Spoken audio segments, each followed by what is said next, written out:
Thanks for joining us today. Just a quick reminder before we get started, this podcast is for educational purposes only and is not a substitute for professional care. If you are in immediate danger or at risk of harming yourself or someone else, please call your local emergency number or contact a crisis line right now. Before jumping into all the techniques and get everyone using the prompts, we really wanted to take a step back and talk a little bit about the difference between what AI self help is versus real life therapy.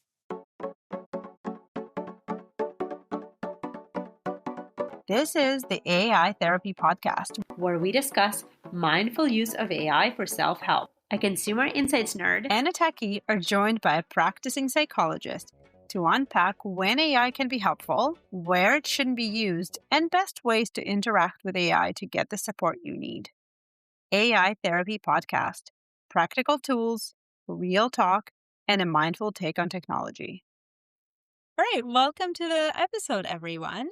Before we get started, I do want to do a quick call out. Today's episode is not going to be its usual format of the episodes that you'll see going forward. So, usually we will talk about a specific technique in therapy, let's say journaling, and then we will provide written out prompt and we'll talk about the examples of how to use that prompt and almost have a little case study. Today, we're going to do something a little bit different. And, as the three of us were talking, we realized that we obviously have very different experiences with therapy. Me, for instance, I've done therapy in the past, so I have some experience. Nate, we don't have to talk about how much experience he has because he's obviously. Too much therapy, too much therapy. Right. And I actually don't have that much experience. So I was kind of posing the question like, how would it be different doing some of this via AI versus if I was doing this in real life with an actual person? So we figured that would probably be representative of our listeners too. So we want to take a step back and really kind of explain what the difference between the two are. In fact, we actually went back and decided to record this episode after we recorded a couple of our first episodes, just because we realized how important it is for folks to understand what they can expect to get out of it and what they can't. So that's what today is going to be about. Yeah, and as Masha mentioned, we really want to bring home this point that what you get with AI, at least for now, at least with the tools that are readily available for you these days, is really AI self-help. Think about it as exercises that you used to be able to do before. For example, you would buy a book on cognitive behavioral therapy and it will teach you to do certain exercises. So AI facilitates that or does stuff similar to that. And of course, much more exciting and way more advanced and way more personalized and interactive. But still, the point is for now, and we will talk further along the line in this podcast about actually the possibilities and ways folks are starting to develop to start to do some type of therapy, specific therapies with AI. But what we will be starting with in this podcast is really should not be seen as doing therapy with AI.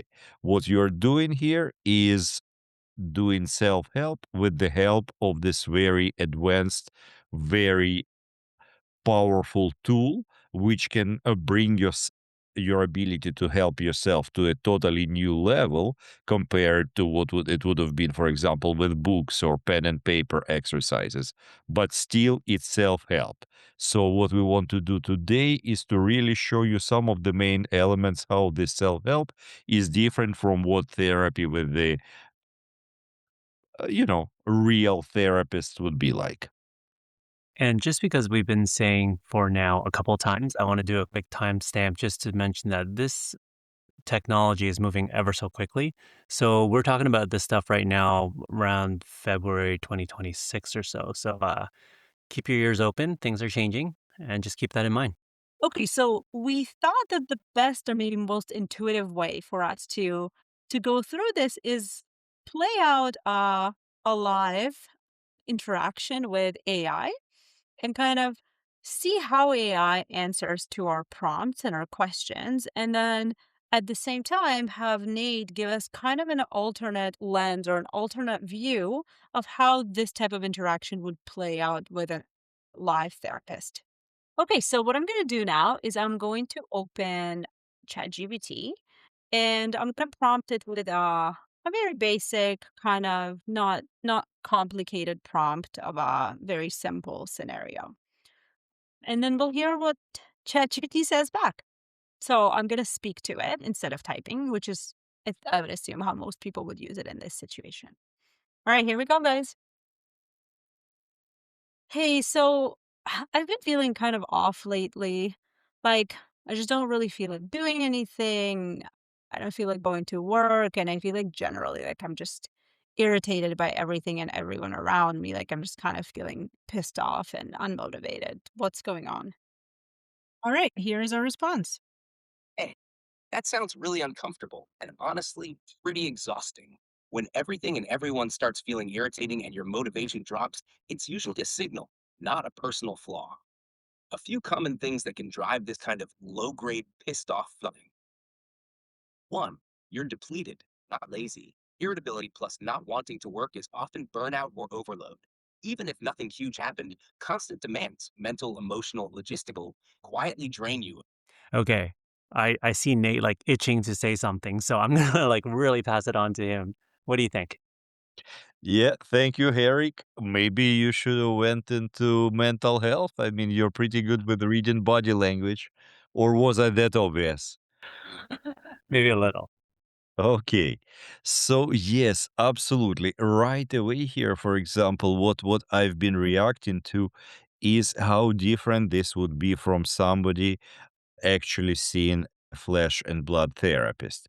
So first of all, we would not start explaining to the client the possible reasons why they might be feeling a certain way. What I did well is the validation. You know what? I really like I that. have to say, it's like there's nothing wrong with you. And I was like, oh, thank God, there's nothing wrong with me. Yeah, yeah, that's true. That's true. And I think that that's the part that AI is actually in general doing very well. The validation part, I mean, almost too well, as we will talk in our further episodes. But the rest of it already went in the wrong direction. What we do usually first is what's called informed consent. So before we get into any type of help for the client, we want to explain to them the way this process works. We want to explain to them the limits of our work together. For example, even such things as we will have a whole episode on informed consent eventually, but just here to mention, for example, we would explain to them the limits to confidentiality. So, for example, if their life or somebody else's life is at risk, it's our ethical responsibility to inform appropriate authorities to make sure they get timely help in order to save their life. Does that make sense, folks? Yeah, Yeah. yeah, absolutely. Yeah, Which I guess there is no ethical responsibility when you're using an app or exactly. any app, but I guess an app that's not really designed for this. Exactly, exactly. I mean, AI is not a licensed therapist. There are projects out there when agentic AI is being used as a way of possibility of providing therapy in the future, where agents would be trained by actual real therapists. But we are talking future, and maybe it's very near future, considering how fast things develop. But we are not there yet, right? So there is no accountability or responsibility here. I mean, quite often AI can hallucinate, can get very directive, can validate self harmful or risky behaviors, and there would be nobody to be held accountable for, right? So, this is, for example, how it's different. Another aspect of informed consent is limits to confidentiality. I mean, we don't know. Masha, when she was starting to talk to AI, did not ask, and AI didn't bring up the limits to confidentiality or how the information will be preserved or not preserved or how it will be used. That's another difference. And there is so many difficult aspects of informed consent that basically I will want to educate folks. So once they engage in this journey of exploring how AI can be helpful for their mental health, that they should keep in mind in terms of especially the difference between working with a therapist and using AI for self-help? So I guess to summarize, the first kind of we went wrong here. Not wrong, but we didn't go in the right direction right away because it jumped like a good friend right away into solution mode rather than really understanding the context and the situation and the background and everything else, right? And like even we didn't listen to the entire answer, but like at the very end, right? The way, and AI is always trying to keep you engaged. So the way it kind of suggests next steps to me is it's saying, if you want, we can figure out if this is more like burnout or emotional overload or something physical. But what you're saying, Nate, is we shouldn't be jumping into figuring out what this is yet. Like we need to really understand the context first. Exactly, exactly. And this is probably even more of a concern for me and even more of a key difference from working with a therapist and using AI for self-help, because what you were saying, Masha, about the context, yes, this is our first job as therapists, as psychologists, counselors, any type of mental health professional, psychotherapist, etc., psychiatrist, you name it. Our first job is to do what we call assessment, to collect the context, to understand what client is experiencing in the context of their life. But there is a lot of models for doing it. For example, in counseling, quite often one of the models we utilize is biopsychosocial, which looks at different components of individual's life. But we would ask questions. Okay, how long has it been happening? What do you make out of it? Why now are you seeking help?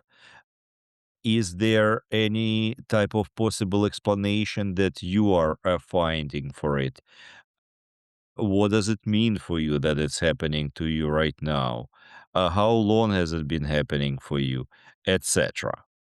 So actually, as you're saying all these questions, I'm like, so do we now see if using these questions we can kind of go back to ChatGPT and try to like course correct? Like, do we? And obviously, again, we'll give folks proper prompts going forward. Right. But based on where we are right now, like this live example, should we try that? Exactly, exactly. So for now, that's what we'll try to do, and that's what folks will have to try to do in the future with their own prompts. You will have to, and this is exactly one of the main goals of this podcast, is to teach you how to write prompts or how to course correct or how to train AI to provide the help that is most targeted and most personalized. So while it still will not be therapy, at least for now, it will be self-help, but it will be more focused. So instead of jumping into providing direction and being directive, it will collect appropriate information and try to find out what you're hoping to get out of this process instead of right away jumping into next steps and giving you directions and practical steps as it gave to Masha. Because a lot of clients are not even in therapy for practical advice. And in general, practical advice is probably the least useful investment in therapy. That I mean, you get so much more out of therapy than practical advice. I mean, for that you can go to your neighbor or your friends. They're quite often very willing and ready to do that. How good is the advice? I don't know about that, but okay. Right, right. But we don't judge. We don't judge, right? I We judge. don't. I It's judge okay. all the So time. it's Okay. okay. Come on, All friends are right. friends. Yeah, neighbor advice is free.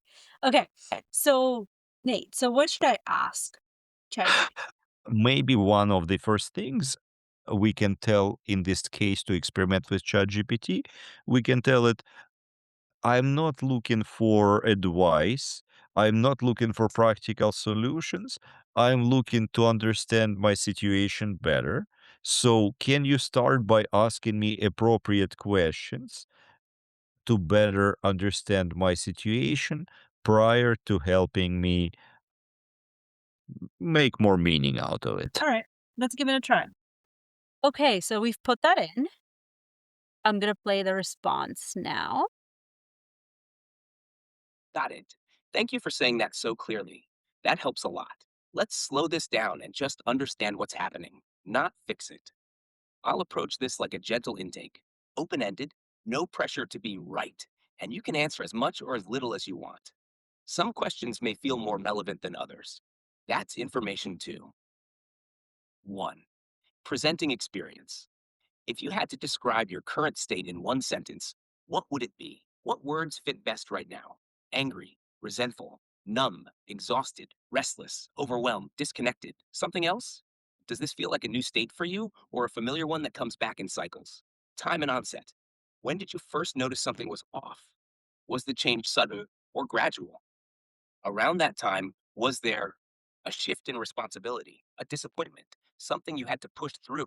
Okay, I'm going to pause this here. I think I've heard Right. We heard. enough. Thoughts? Thoughts? Yeah. I mean, I thought it did a lot better than the first time. It asked a lot of questions that are like troubleshooting and trying to get more contextual information. Yeah, onset, some of those things that Nate mentioned earlier. But ultimately, I still found, not very, it's not like a real conversation. Typically when you're talking to someone, you're not doing a monologue with a ton of questions and expecting them to answer and remember every single question you asked from there right away. So it does get tricky. And I would assume when you're talking to a real therapist, it would be like a normal conversation where they pose a question, see how you react. Wait, right? Pause. Like take a Hold. breath. Yeah. And then maybe you guys bounce off of each other's ideas and kind of some kind of special chemistry happens and some magic occurs from there, right?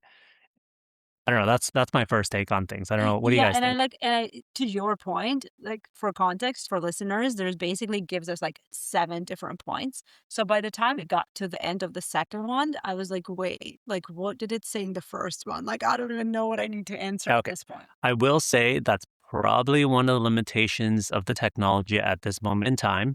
Again, technology is changing ever so much, so you don't know how it's going to change in the future. But in the future episodes where we actually will do prompts, we will specifically try to program or set up our prompts in a way to ask questions one at a time, be a lot more, The conversation. yeah, more like a conversational flow that you won't get overwhelmed and you can answer accordingly a bit at a time and kind of flow with it in that manner. Right.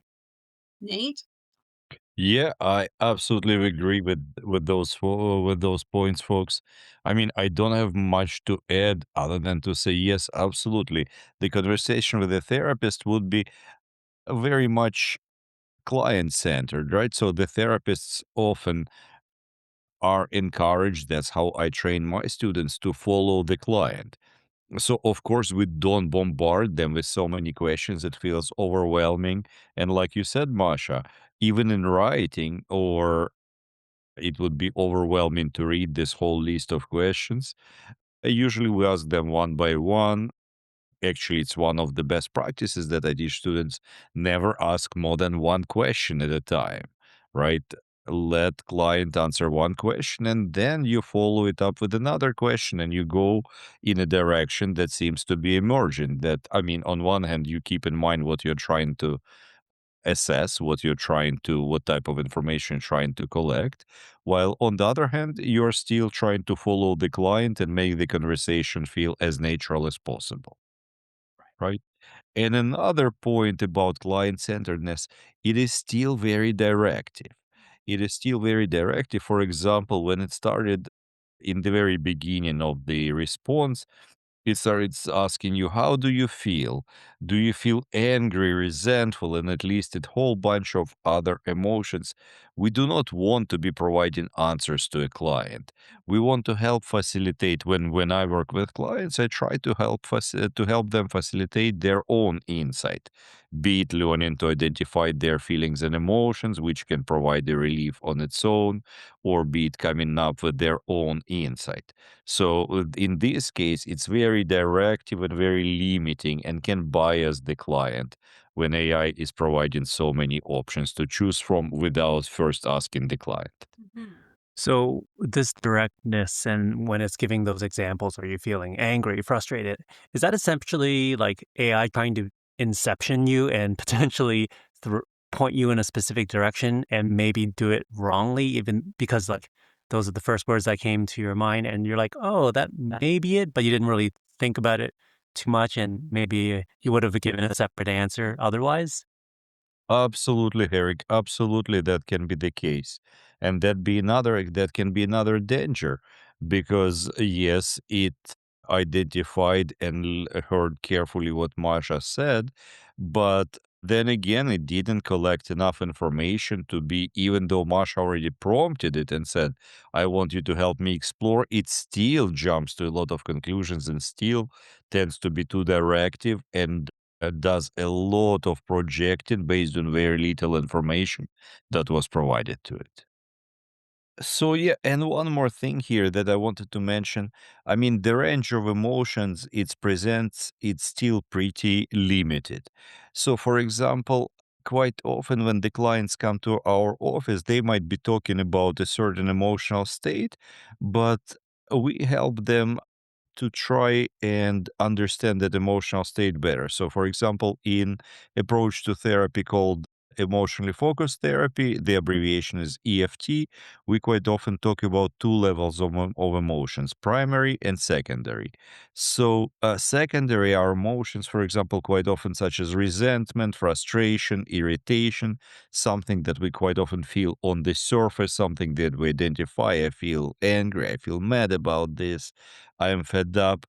But quite often, once you start working with the client and help them to do what we sometimes call deepen the emotion, we realize that there are so-called primary emotions. So primary emotions are the emotions that are really feeding the secondary emotion. So quite often the individual can be feeling angry and frustrated as a result of not feeling respected, or not feeling safe, or feeling not seen, or feeling taken for granted. So, for example, when Masha is coming and she's saying, "Oh, I am just feeling off, or I'm feeling angry, I'm feeling this or that," the reality might be there can be so many underlying emotions there that AI didn't take into account. It didn't take into account that maybe she's struggling with self esteem, or she might be having interpersonal issues, or whatnot, which might create emotions of I'm not feeling valued, or I'm not feeling loved, or I'm not feeling respected, or anything else really. I mean, I can keep on projecting sort of like AI does back and forth. But by just sort of limiting this response to the emotions, at least it can bias the client and miss very important emotional exploration, which ideally would have been done by a therapist in the assessment stage. Right, that's really interesting. Like anger is it truly is. It's such a primary emotion, and then like even like in the most basic media and movies, right? It's always anger, and then anyone starts digging a little bit deeper, and you understand it's really not about that. There's some underlying issue. Yeah, it's funny you called it primary. It's actually anger is one of those, and that's a bit. We will not get stuck on this point. We will have to move on with this episode. But just to mention to you, actually, in this context, I refer to it as secondary. Secondary are the ones more on the surface. Primary are the ones, but it's funny that you've mentioned that, because there are some emotions, and anger is one of those, that can sometimes be primary or secondary. So sometimes anger can really be a primary emotion, so we don't know. But in this case, once again, it wasn't assessed. So kind of your first words were taken for granted, and I would have loved it to facilitate more exploration with you. Definitely something I would have done with a client of mine. Okay, so let's try to course correct again. What should we say to AI this time to get us back on track? Well, I mean, maybe once again, I would come back to it and say, can you please not be as directive and just facilitate my exploration without interpreting so much for now? And B, ask me one question at a time till you reach a point where you feel that you've got all the main information in order to help me deal with the initial question that I posed to you. Okay. Okay, let's give that a go. All right, here we go. Here's our answer. Yes, thank you for the correction. You're right, and I appreciate you naming it. I'll slow this way down and keep it light, spacious, and non directive. Let's do this one question at a time, and I won't move ahead unless you answer or tell me to. First question, very, very open. What made you decide to talk about this today specifically? You can answer in a sentence, a few words, or not fully formed thoughts. I mean, that was pretty good. I think it took the feedback It and learned. yeah, and slowed it down a bit. Definitely did not feel nearly as overwhelming. Yeah, I agree. I mean, I'm loving how validating it is, eh?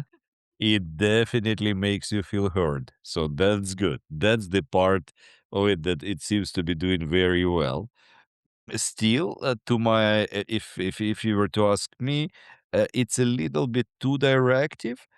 For example, the part where it gives options when it says you can answer in a sentence or in bullet points, etc., etc., etc. Obviously, this wouldn't be the natural way I would be talking to a client. I wouldn't be telling them how to answer. I would just let them answer in a way they would like to answer. But then again, I mean, I guess it's done differently in a self-help exercise because here, as in a book, for example, or something like that, it helps you how to formulate your thought and how to answer. Which, if you think about it, is not necessary because it can, let's say, if you answer too briefly or not clearly or need to provide more information, we would eventually train our prompts, our AI agents to just learn how to ask follow-up questions without telling you how to answer. Right. I mean, I also, yeah, agreed with everything you said.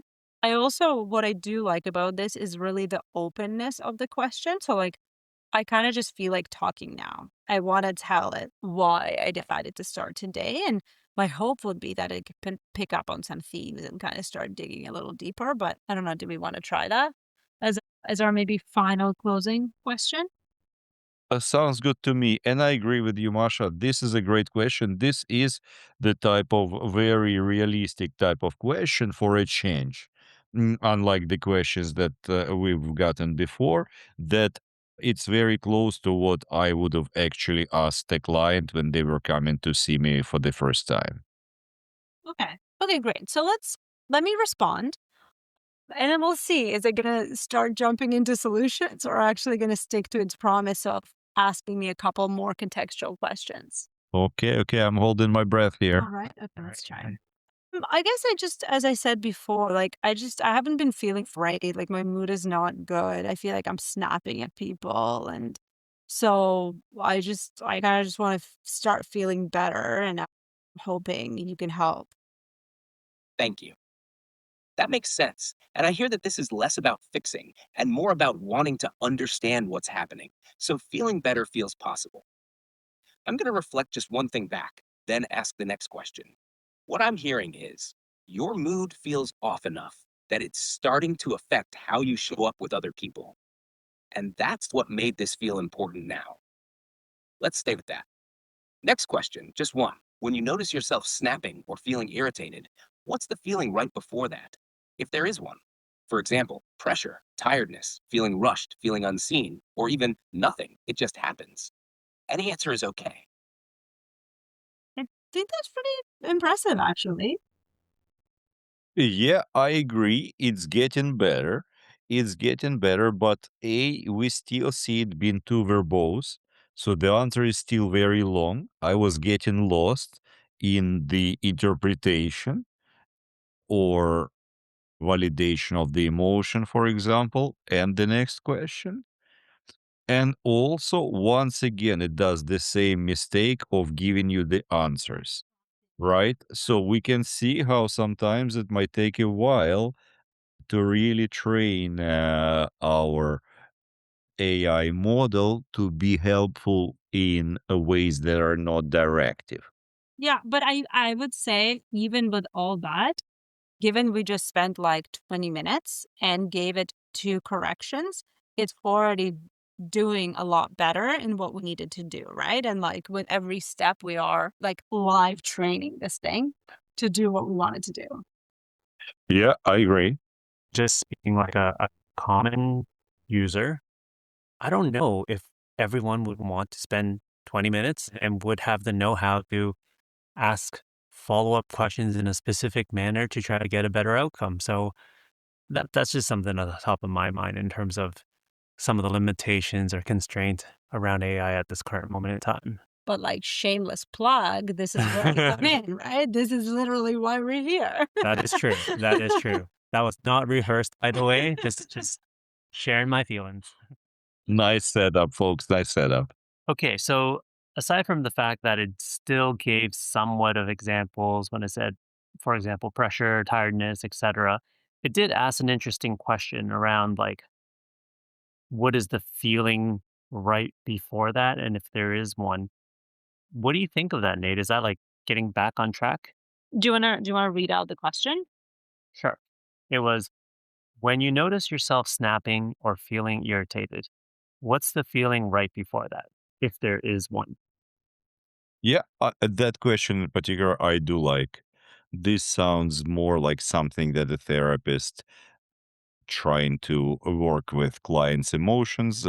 For example, as we said earlier on, primary, secondary emotions, overall, just helping the client identify and label their own emotions, would ask. So I just wouldn't come up with that whole setup because we carry so much power and it's so easy to bias the client. So from that point of view, I would have just sort of omitted everything above and Mhm. asked that question, for example, if I had to choose.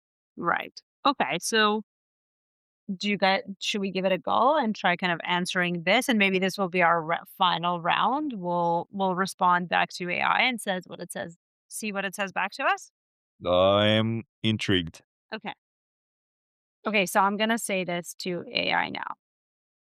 Okay, so first of all, I think this is better if going forward you could please ask me these type of questions right away instead of kind of providing examples of the different feelings I might be feeling. And now to answer your question around the feeling that I notice before I get irritated or snap, I guess I feel maybe hopeless, kind of like, oh, it never ends. Like, why does this keep happening?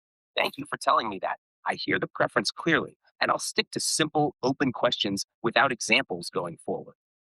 Let me reflect one thing back, briefly.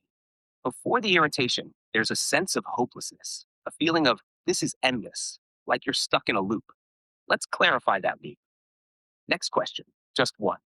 When you think this keeps happening, what is the this referring to? Okay. I like that. Like it definitely listened this time and tried not to give any specific examples or direct you in any way. It also seems like it is trying to really dig into what's really happening and getting more and more context through these type of questions. So I do like that, but ultimately that did take us a multiple iterations. Hmm. So Nate, what do you think? yeah.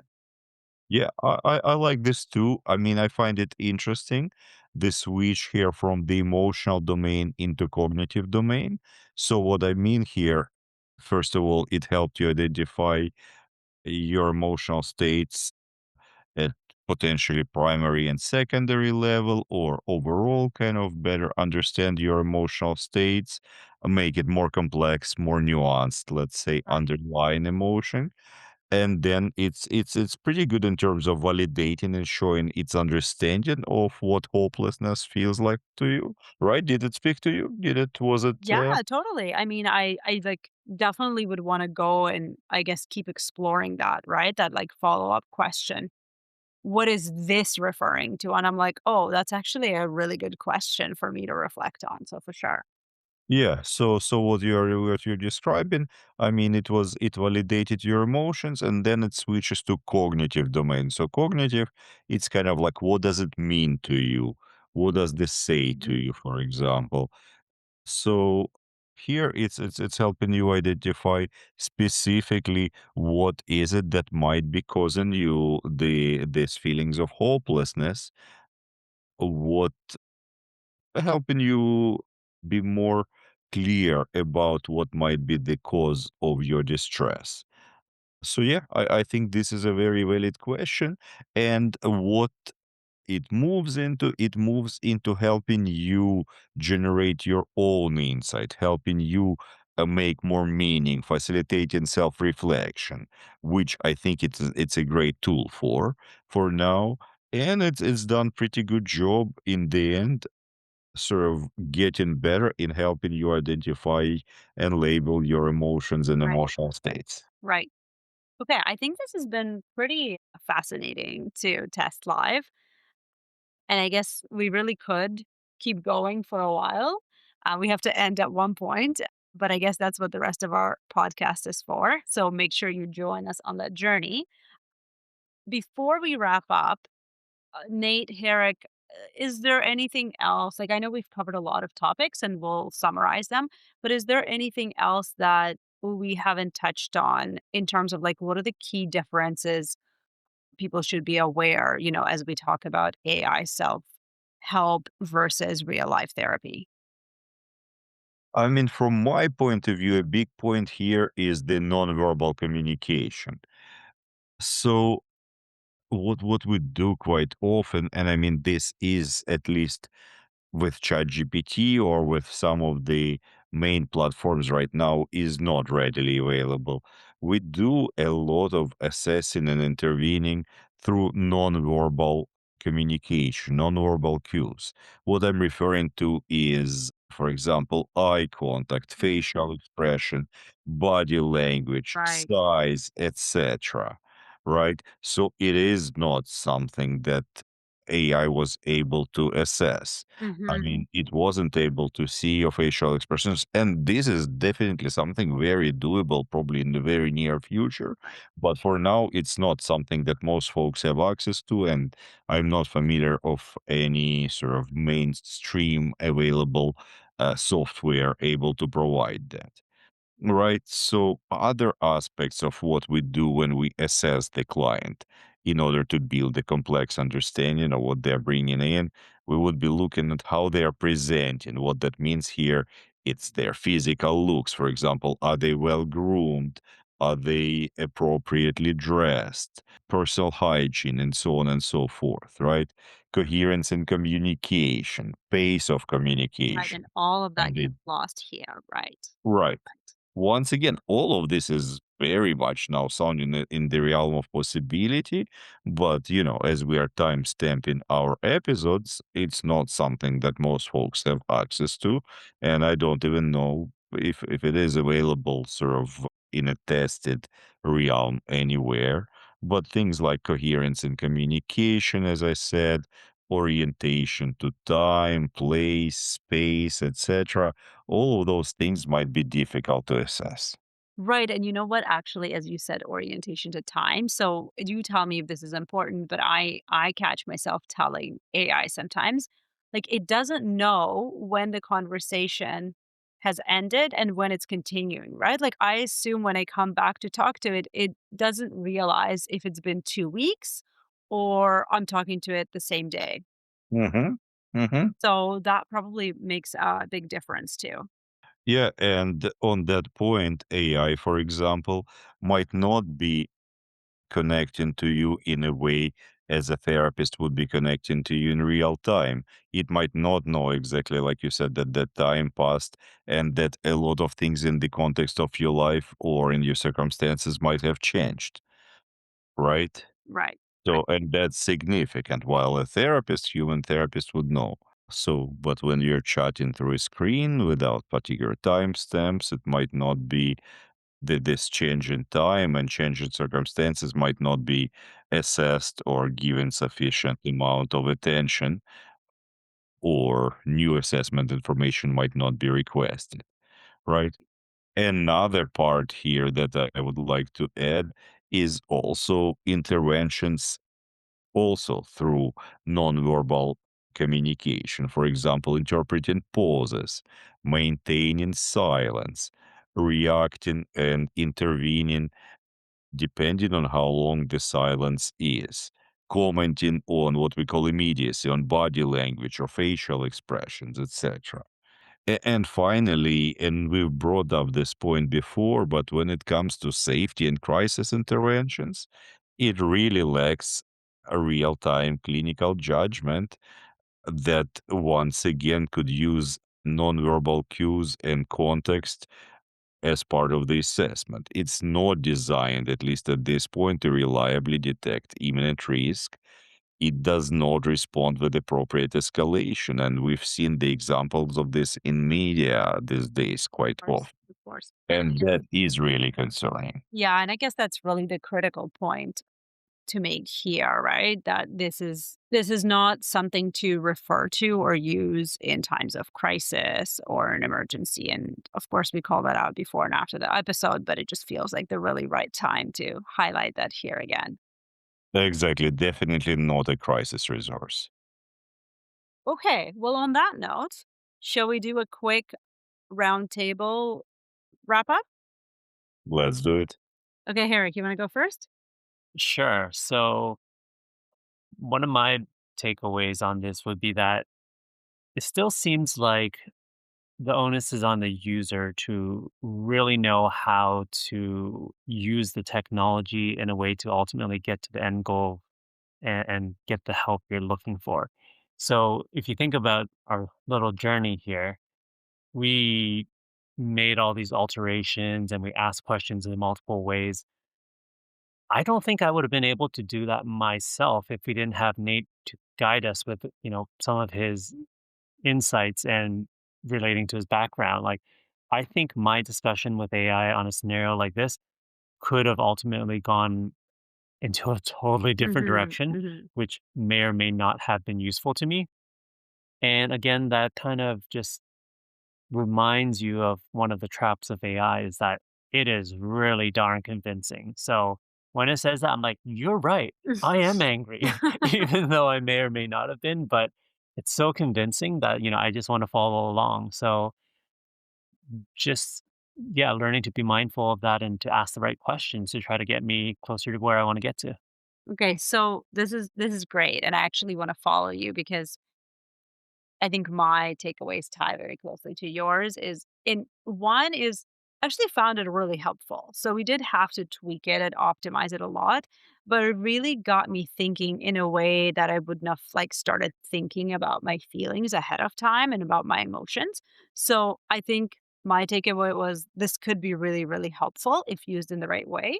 And I guess my other thing that I found useful, which has nothing to do with AI, is when Nate was explaining about what was it, Nate? Primary and secondary feelings.